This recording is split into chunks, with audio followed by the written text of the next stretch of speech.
Franchement, la recette de Karine, j'en salive d'avance. Une crème aux œufs et caramel beurre salé Oui. avec une astuce. Oui, en fait, c'est la recette qui va vous rendre joyeux pour ce dimanche, pour passer un bon week-end. C'est la recette qui met tout le monde d'accord. C'est les petits souvenirs de l'enfance. Peut-être que votre maman ou votre grand-maman faisait une crème aux œufs. Eh bien, c'est ce qu'on va faire aujourd'hui, effectivement, avec un caramel, mais un caramel qui ne sera pas fait avec du sucre blanc. Et elle est là, l'astuce. Je vais utiliser du sucre de bouleau. On l'appelle aussi le xylitol. Et l'avantage de ce sucre, c'est qu'il est moins calorique que le sucre blanc.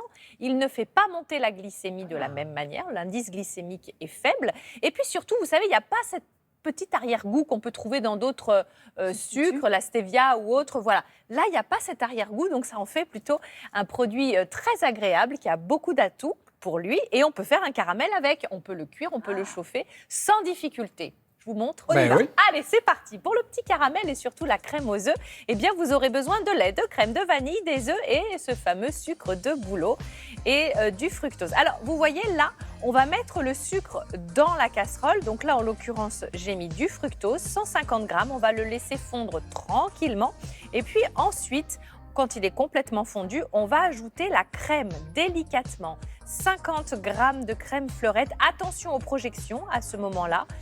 Et puis ensuite, hors du feu, on va ajouter du beurre demi-sel. Il y en a 80 grammes. Et on va mettre une petite pincée aussi de fleur de sel si vous le souhaitez pour renforcer un petit peu ce côté caramel beurre salé. Vous le mettez dans les petits ramequins, ce que vous avez, vous laissez refroidir. Pendant ce temps-là, on va faire la crème aux œufs. Donc, dans une casserole, vous allez mettre votre lait, vous allez mettre également votre crème fleurette, une gousse de vanille grattée. Et vous allez laisser chauffer ça délicatement. Vous surveillez, hein, évidemment, c'est pas le moment de tout faire déporter. C'est du lait sur le feu. Voilà. J'ai mis bien évidemment l'écorce de la gousse de vanille pour pouvoir parfumer au maximum notre petite préparation. Et puis ensuite, dans un grand saladier, vous allez casser vos œufs. Il y en a 6 dans cette recette que vous allez fouetter. Et ensuite, vous allez rajouter donc cette fois-ci un peu de sucre de bouleau. Voilà, vous avez vu, pas de sucre blanc, du fructose, du sucre de bouleau. Vous pouvez faire la même chose avec du sucre blanc. C'est une question qui revient souvent dans les mêmes quantités que le sucre de bouleau sans aucun problème. Et puis ensuite, vous allez mettre tout simplement votre mélange de lait, de crème bien parfumé à la vanille sur votre petit caramel. Et puis, vous allez cuire le tout au bain-marie à 180, 160 degrés pendant le temps nécessaire. On en a pour une bonne demi-heure de cuisson.